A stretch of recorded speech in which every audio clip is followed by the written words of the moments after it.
Welcome to Parentless. Please note that in this show, you may hear graphic descriptions or language that may not be appropriate for everyone.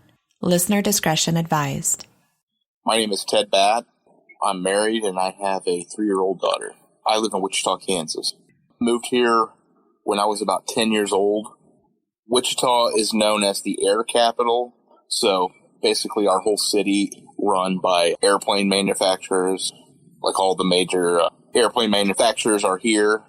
So we moved here because my dad went to work for Boeing. Was he able to work for Boeing until he passed away? No, he actually didn't work there very long. My dad was a plumber by trade. He was a master plumber. He had all the certification. Pretty much my grandfather, my dad's brother, great uncles, all were plumbers. This is a FatKid Production, you steady.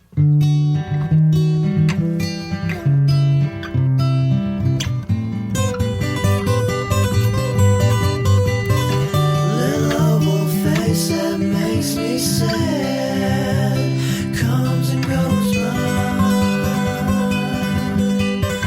Could wrote the book of Joe instead. Oh, to go down. Heavy eyes, so help me make this bed over and over. Tell me what it takes to make you stay.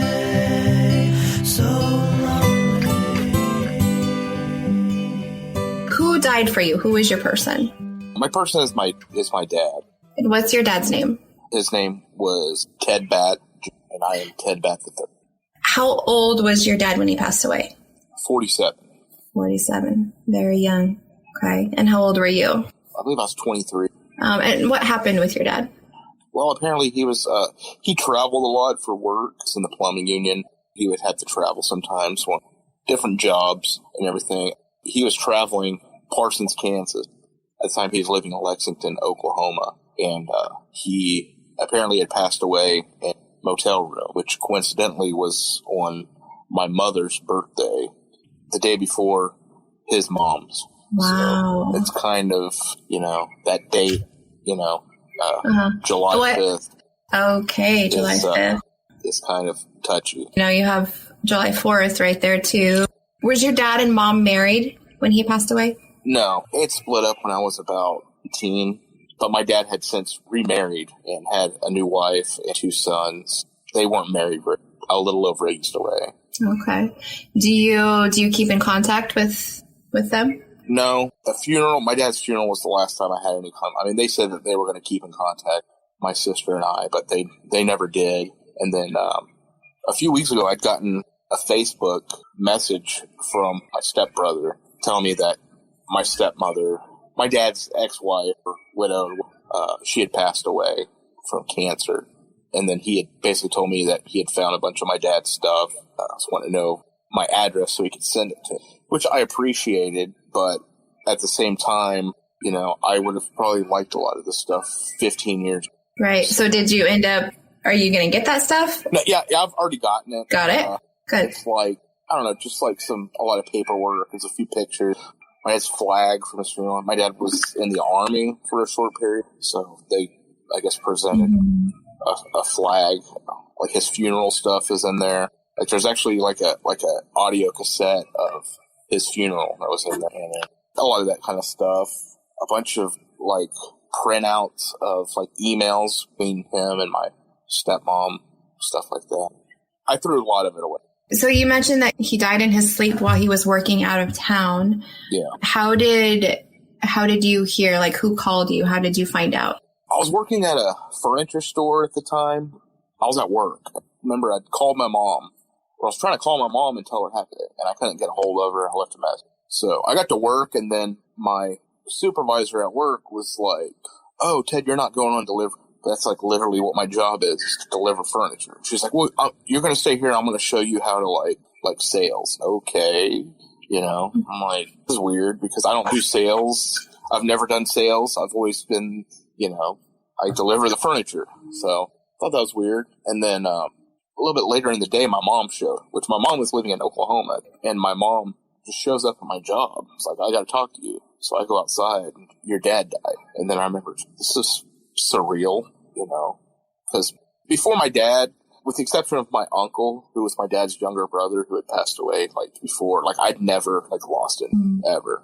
It just, knocked me back, because I wasn't expecting that. So I left work with my mom and my cousin, came to my apartment with just to kind of make sure I'm okay, and they wanted to come up and basically tell me in person, because they knew that I'd be pretty shook up about it, which I was. And, I went home, just kind of reflected on everything, thought about everything, but my mom had called ahead and said, hey, I have to come talk to Ted. I know he goes out on deliveries and all that. Can you, keep him there so I can talk to him? I'm still not 100% about my dad's actual cause of death. My mom told me that my dad had been heavy into drugs. Both my parents, partied and stuff. They smoked pot and drank and stuff all through my childhood and everything. But apparently my dad had gotten involved in way, way, way heavier drugs, going to construction sites and stuff. I think that's, from what I hear, that's kind of a big part of, people doing drugs and everything on the site. So apparently, from what my mom told me, is that he'd gotten into crack, smoking crack. And my dad was, he's a bigger guy like me. She says, his heart probably gave out from the drugs. That's kind of what I, chalked that up to. Probably done some drugs and went to sleep and maybe had a heart attack. Friends and other people might not know how to react. And I know some people have friends that, have come out and done something really special or just something that really sticks out. So did anything like that happen with you? Not that I can recall. At the time, I had a girlfriend that I was living with. She was really there for me when I needed somebody. And I appreciate that. Been split up for well over a decade. She was definitely there for me, and I still appreciate that. Friends-wise, I think my friends, had sympathy and condolences, but I don't remember any out of the ordinary. Just because, I don't, even myself, I don't know how to react to. Right. And you said that being your first funeral, that's got to be hard. Yeah, it definitely was. The funeral was, 3 hours away. The church that my dad went to, Lexington, Oklahoma, which is about 45 minutes south of Oklahoma City, which is where I was born. Okay. I remember the whole time on the way down there, just being super nervous. I listened to stand-up comedy stuff on the way down just to kind of get my mind off of it. Did you drive by yourself or you had your family? My girlfriend at the time came with me, and I met up with because all my family lives in Oklahoma now. So, I went to the funeral, and I was just more than anything, I didn't want to see my dad in a casket. That's the thing I was most afraid of, is that there's going to be an open casket, and I didn't want to see that. Because the last time I saw my dad, that's how I wanted to remember. I'd gone to the movies with my dad. My dad had happened to be in town, and he called me up. I was like, hey, you want to do something? You want to get together? And I was this close to blowing him off. The last time I saw him, I drove him back to his hotel. He gave me a hug and told me he loved me. That was the last time I saw him. When he did have his funeral, did it end up being an open casket? No, it wasn't. My dad ended up being cremated after the funeral, but they had him there in a casket that was closed. And, towards the end of the funeral, they're like, well, we're going to have, and when that happened, my grandparents got up, and I got up with them and went out into the lobby. We didn't want to sit. But my mom was like, to do this. Right. I can't do it. I can't do it. I was just thinking, I've been to several funerals, and I guess I feel like it's an expectation that everyone walks by and looks at the body. So you're kind of blowing me away right now. I'm glad that you made that choice to leave and you were able to do that. Just never crossed my mind. I don't have to do this. I don't have to see. and I wanted to support my grandparents too. And we just had decided we didn't want that to be our last memory of him dead in a cat. Yeah. I don't want to think back on my dad being, that's the last memory of seeing his face. My sister she did stay and everything, and I had asked her, I'm like, well, how did he look? She's like, well, he looked like he was sleeping. He looked peaceful. He was wearing, my dad always wore overalls, so he was wearing a brand new pair of overalls. Afterwards, when they closed it back up, I went and kind of had a moment by myself, and even whoever it is that takes the casket back for the cremation or whatever. Was getting ready to take me. He's like, "Well, do you want me to open it for you?" And I was like, "No."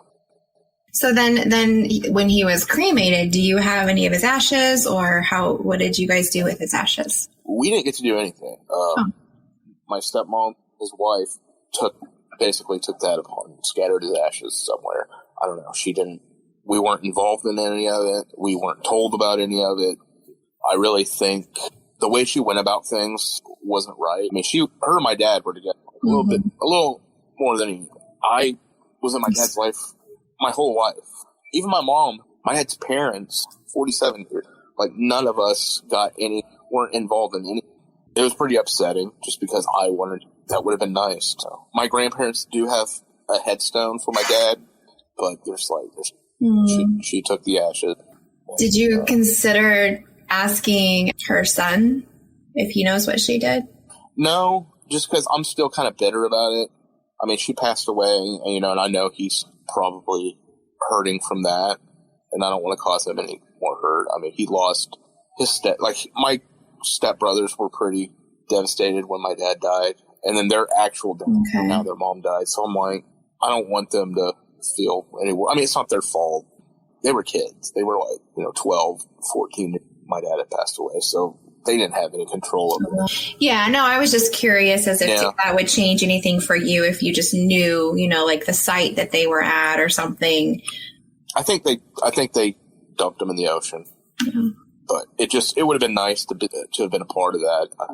And like the stuff that I got from them, like when I was going through these emails and stuff between my dad and my stepmom, it's like, who is this? Like my dad. I'm like, I don't know who this is, because this doesn't seem like my dad. This seems like a totally different person. Right. Well, this might be a given, but I do like to ask. I mean, I feel like our lives do change. So how do you feel like your life has been changed by the death of your dad? I definitely know what pain feels like. Not physical, like pain in your soul is how I'd explain it. I definitely feel, I don't know, darker on the inside. Like something's missing, and just it hurts every day. Do you feel like, I mean, for you, it's been 15 years? Yeah. Right? Okay. And you said you feel that pain every day. And of course, it's never going to go away. But how do you feel? I don't know. Have you grieved? Are you in the process? Where do you feel you're at? Well, I'm seeing a therapist now. Good. Not just about this, but about other things. Yeah. I don't know how to grieve properly. I don't really know how to process her, especially when it comes to death. It's something that it's ironic because I play music. I'm in a death metal band, and I'm totally obsessed with death metal and horror movies and all this morbid stuff. But when it comes to the real deal, it gives me the so uncomfortable. If you have a horror movie, yeah, let's watch it. But if you had oh, you want to see, a video of somebody getting decapitated? I'm like, no, I don't. Do you want to see pictures of some real dead bodies? I'm like, no, I don't. I'm still very close to my grandma, which was my dad's mother. My grandfather's passed away since, but at her house, there's a picture of my dad at the ocean. He's standing in the water. And he's wearing a Panama Jack hat and sunglasses. And he's standing there, and then every time my daughter sees, at first you think me and my dad were doppelganger, and then by the time I was no, that's Grandpa. Anytime you ask her about her grandpa, which my dad, she said he's at the ocean, or she'll say he's at the ocean in heaven. And this is just stuff that she kind of came up with. She associates, Grandpa's at the ocean. For her to be 3 and to say, oh, he's in the ocean in heaven like that. I like that picture gives her a way to think about him in her own way. How do you feel like the death of your dad will kind of change you as a parent? Probably just being aware of certain choices. I've never been into drugs. I've smoked pot maybe 3 or 4 times in my life. When I was a teenager and I didn't like it. I don't drink.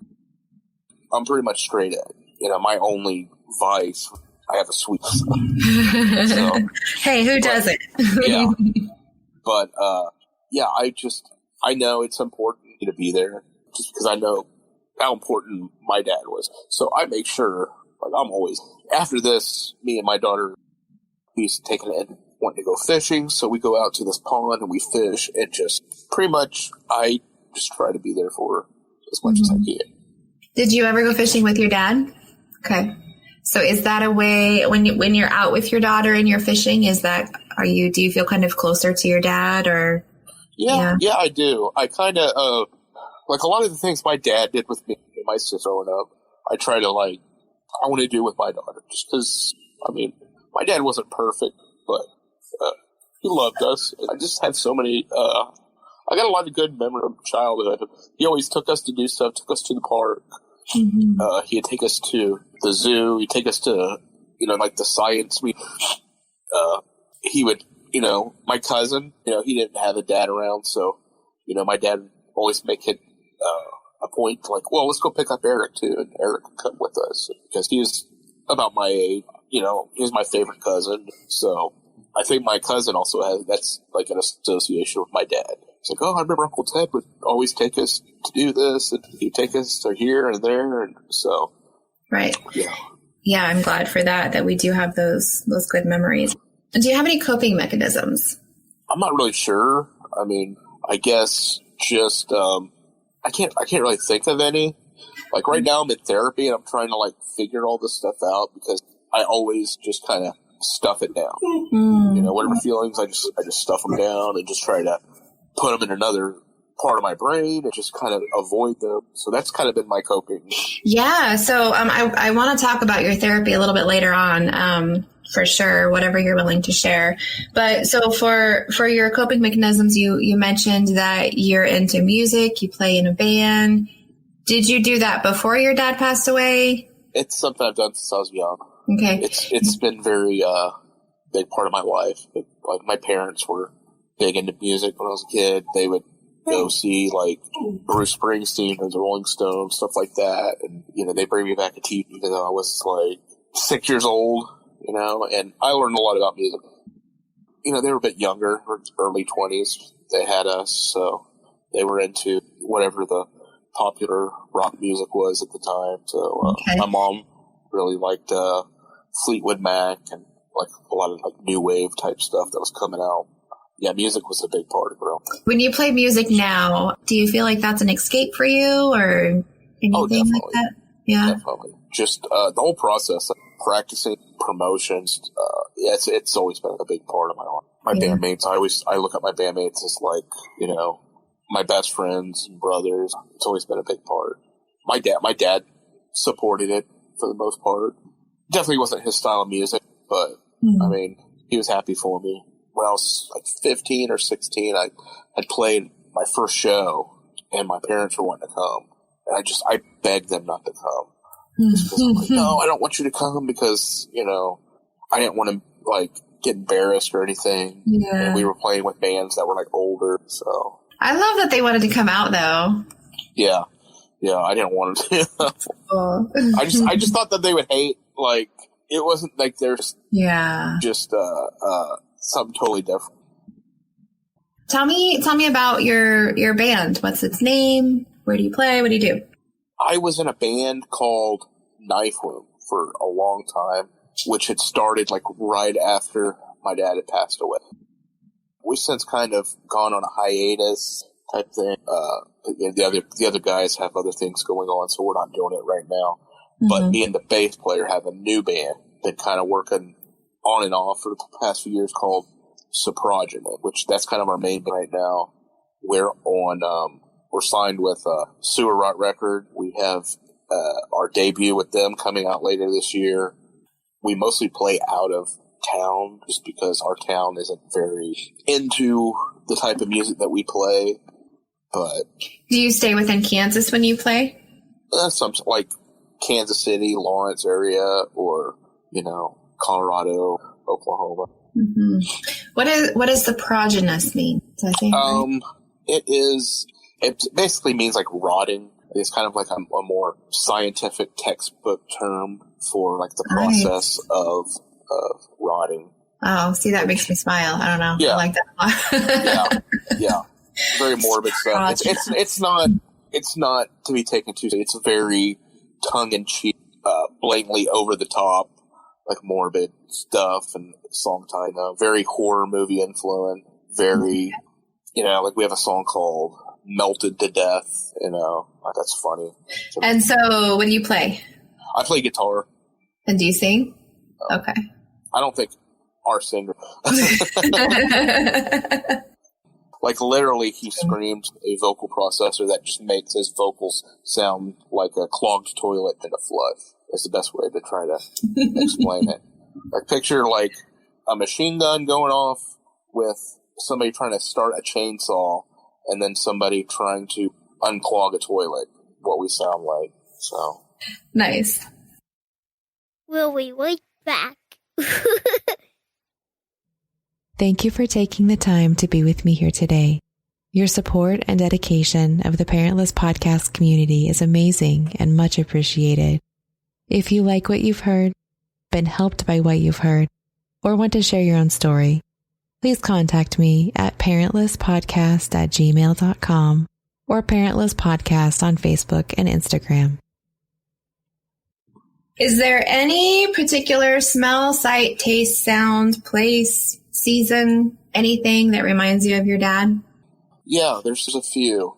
Probably when I hear, there's a Jethro Tull song called "Thick as a Brick." Every time I hear that, I remember when I was about 12, my dad took Colorado for family vacation one summer, and I remember had signed up for that. I don't know if you remember that Columbia House where you get like 10 CDs for a penny or whatever. Yeah, my dad had done that, and I remember that was one of the. And it's like the song is like the entire album.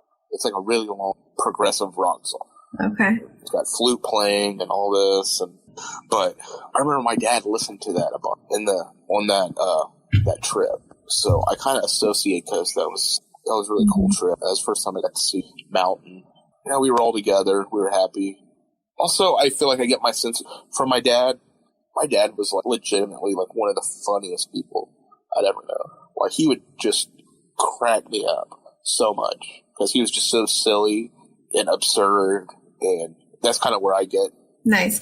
So do you ever do you ever use humor to deal with your pain? All the time. Okay. Do you ever make dead dad jokes, or is that too far? Oh yeah. I was talking to one of my bandmates one time. We were talking about like trying to find like an album cover or something. You know what? I actually have some pictures of my dad's autopsy that we could probably, if you want, we could use that. And he was kind of silent there for a minute. And he was like, I mean, if you're cool with that, that's pretty crazy. And then I just sort of laughed like, no, I don't have any pictures like that. I just want to be shocking. Like sometimes I'll do that. Somebody. And then people don't know what to say. They're like, and you're like I'll like somebody would be like, oh yeah, I told my dad so and so. I was like, yeah, you know what? I tried to tell my dad, but he's just literally ashes now, and he wasn't, listening, trying to tell him, stuff like I guess that is a coping mechanism because I mean it's like you take the worst pain, just try to laugh at it. Yeah, for sure. Before we get into your therapy part, is there one thing that you would say to your dad today? I mean, I can't think of just one thing. There's like so much I want to tell him. Anything. Yeah, anything you want to tell him. Probably just introduce him to my family, my wife and my daughter. Like that's probably the most heartbreaking. Mm-hmm. You can never know like my family. So that's probably what I do. Yeah. Have you ever had a time, because, some people, they feel like, oh, well, my loved one is watching down over us and they know what's going on. They're seeing everything. Do you believe in that? I haven't decided for myself what I think. Yeah, I'm kind of the same way. Like, I believe that our loved ones are somewhere out there. I just don't know where it is, but I felt like they're present in other ways. Mm-hmm. So tell me about that. Do you have any stories of, like when have you felt them? Yeah, a lot of times I'll have a drink and, we'll like have like full blown like conversation. And like, I honestly believe that that's like my dad, like, talking to. Mm-hmm. Early into last year, hasn't even been a year, my best friend passed away. And 2 days later, I had And I swear it was him. He was like talking to me, basically saying, you know what, I'm okay. Everything's going to be okay. You know, I'm in a better place. Everything's going to be okay. You're going to get through this. You're not going to have to go through the, you know, for a while. And he basically just, it was like he was talking to me. Like, I swear, like everything. Like, he came to me and told me, like, what was going on. And with your dad, have you felt any of that stuff? Yeah. Yeah, definitely. Like, there's been times where I've been sleeping, and I swear there's somebody there, and I swear that's like my dad, and he's just kind of like checking on me. And I don't know how to describe it. Like, there's like little things that happen that I just can't explain. But a lot of times it's dreaming, and then my dad is there, and we're hanging out, we're doing stuff, and then did you not die? Like, what are you doing? Like, what are you doing? And it's like this weird scenario of like, oh, I'm still here. But I've always kind of thought that with people on the other side way of communicating with us is through our dream. So, I don't know. It's just what I believe. But waking up from those dreams, though, is that a bummer? Yeah, it kind of is, but I've gotten used. I mean, I dream about my dad, not as frequently as I used to, but the less frequent is like at least once a month. Okay. Like since like every month. Like there's not a month that's gone by about my dad. I like that. Looks like your dad is there. That's kind of how I deal with this. That's our phone call. I like that a lot. Did your dad have any favorite things? My dad was really into martial arts. He was, he had a black belt in Taekwondo. He was into, he loved like South Park, like that. He would crack up watching that. Dad, you gotta see this. So that was always funny. He liked movies. He liked to go fishing. There's something to think of offhand. How is it? Is it strange for you to have his same name? Yeah, it was a lot here growing up. Like whenever I started to have friends who would call the house, it would always be like really confused.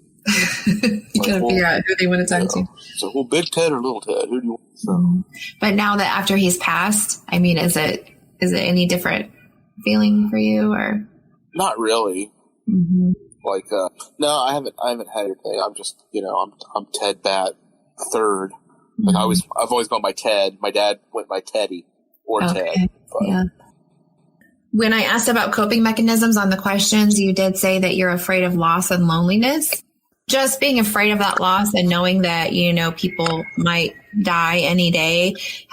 Did that make it hard for you in your relationships with people? Oh, definitely. Like one of the things I'm working on in therapy is just permission to be happy. Because I don't let myself go to be happy because I'm afraid of getting too happy and then the other shoe falling off. Yeah.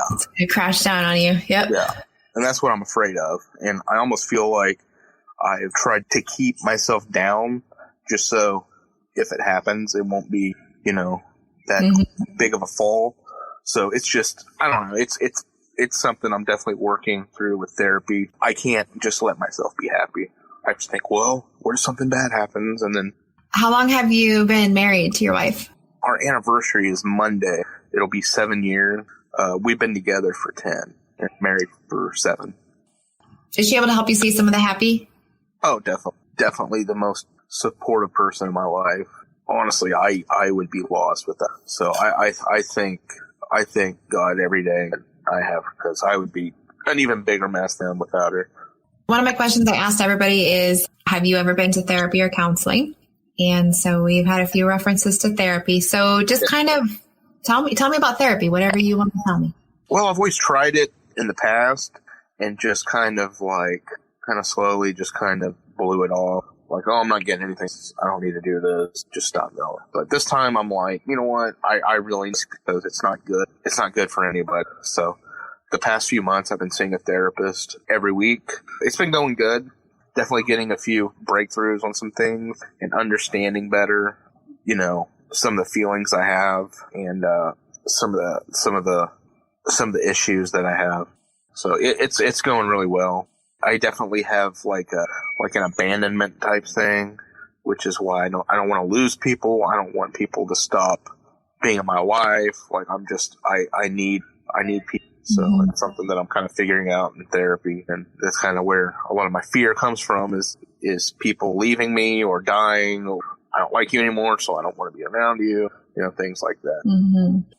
What does a therapy session look like? Is it mostly you talking and explaining things and they just ask you questions to get you to think more? Yeah, I mean, it's therapy.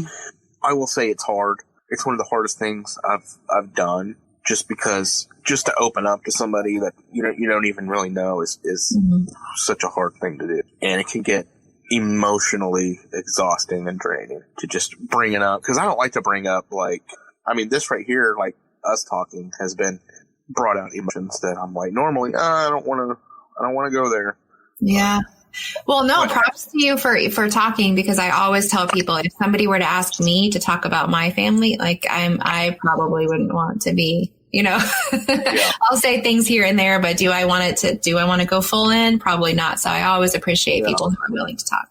It's definitely hard. It's exhausting and it's draining, but afterward I feel like so much better, to be quite honest. Mm-hmm. Like I really do. Like whenever I'm in the car and I'm going home, I feel so much better. Like just to kind of get it out, just kind of purge a lot of just to talk to somebody about. It's like I'll talk to my wife, but I don't want to just bombard my wife with nonsense and issues and just kind of pile onto her, because I wouldn't want anybody to do that to me.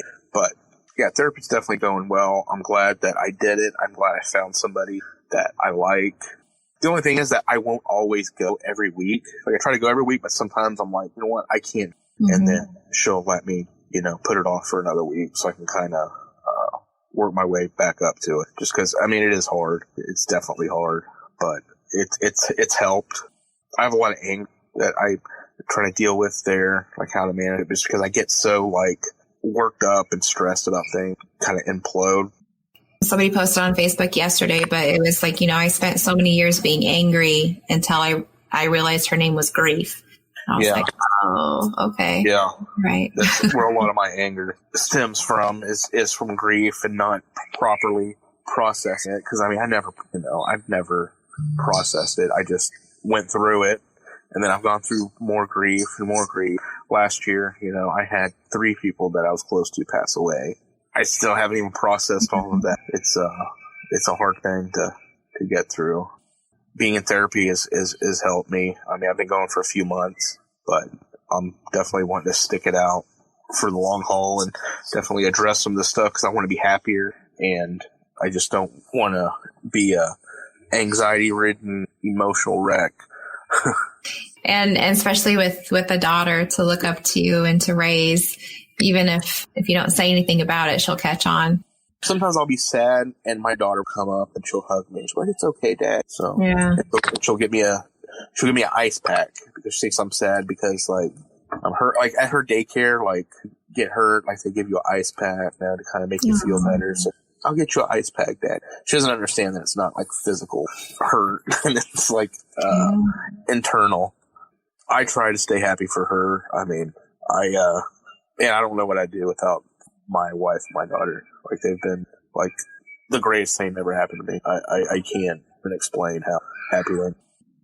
Is there so do you want to promote your band a little bit more? Or you said you're not doing things too much right now, but you got some stuff coming out? My band is called Saprogenous, Saproenous. You can put Saprogenous band in Google and probably find our Bandcamp. It doesn't come up. If you go to Bandcamp and look for us, you can't find it. So I don't know what the deal is there, but we have Facebook. We recorded our new debut. It's going to be out later this year on Sewer Rot Records. As soon as the pandemic and everything's over, we're going to start to book shows and do other things. Yeah, if anybody's into that kind of music, noise, or whatever, check us out. That's all I have to really promote. I guess I'll promote therapy. Go talk to a therapist if you got some issues, if you're depressed, anxiety. It helps. I never thought it would help, but. Do you do medication at all? Yeah, I've been on medication more than half my life. I've had depression since I was a kid. Even before my dad passed away, I'd have bad depression. I would just feel sad and down. So that's something that I've dealt with since I was like 12 years old. Do you feel like the medications that you're on now, like those are helpful along with your therapy? Yeah. I mean, they don't cure me, but if I'm better with them than if I didn't have, and like with medication, like it's not like an exact science. You just it's kind of trial and error. Like I've tried a lot of different medications, just found things I like. And then a few years later, I'm like, it's not really working for me. But yeah, I'm on medication now. It helps for the most part. Kind of keeps me kind of balanced. I don't try to lean on it, but I mean, it just helps to kind of balance out all the chemicals in my head to try to get me straight. But the therapy's kind of where the real work is coming in. And my therapist will even explain like how the brain works. Like, oh, well, the reason you're feeling this way is because, this part of your brain, you need to get back to this part of your brain, She really kind of breaks it down. That's helped me because it's not like, oh, well, I'm just messed up. No, this is like a natural thing that your brain is getting. This isn't like, oh, well, you're just a messed up person. So that's helped a lot. Mm-hmm. And do you go in person or are you like virtual? We're in person. Yeah. Okay. Yeah, I think therapy would be helpful. I mean, there's the part of I don't like to talk to people, and then there's the part you got to pay for it. So, I totally get that. I know it's something that's worthwhile. Yeah, I know some people don't want to do it, and that's okay. Everybody in charge of their own life. But I'm just saying, from personal experience, it's helped me. As somebody who never thought it would help and thought it was a waste of time, it's helped me. So good. Well, I hope you keep up that therapy, and I hope you keep learning and diving deep. And I don't know, I bought a book called After Mom, and it has like little questions that you're supposed to think about mom and supposed to dig deep and really learn about yourself. So I'm gonna go that route first, and I'll see, and then maybe later on we'll try the therapy route. Definitely. All right. Do you have anything else that you want to add? Did we skip anything? No, I mean, I can't think of anything else. I mean, this has been a good experience. I mean, talking about this stuff and, kind of, sharing my story to hopefully help others. There's a lot of other people that have similar situations, maybe different situations, but similar, circumstance, and I hope, nothing but love to those people, and ask for help if you need help. You don't have to fight it alone. Just talking about it definitely helps. Right. Well, thank you again for coming. And we are in a club, the Dead Parent Club, and it's not, nobody wants to be here, but we are here together, like you said. So yeah, thank you so much for sharing your story. And if at any time in the future, if you want to feel like you would like to talk anymore, let me know. You don't always have to be on the record. Or if you learn some like cool new techniques in therapy, share them.